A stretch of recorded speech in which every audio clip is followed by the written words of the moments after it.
Hey everyone, so in today's video I'm going to show you how you can easily update your Windows 10 operating system. So click on the start button on the bottom, and the easiest way is just to type in update right here, and then it's going to be the first one. Check for updates.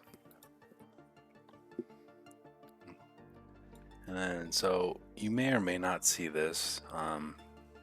You can either stay on Windows 10 or you can download and install Windows 11, but this video is about how to update Windows 10. So you should see this, you're up to date, because it should automatically check for updates, but if it doesn't, you just click on this check for updates button. And this may or may not take a couple minutes. Then we'll just let it check for any updates. And it did find an update, so right now it's just installing it, and once I restart my computer it should apply that update. So thanks for watching, and I'll see you in the next video.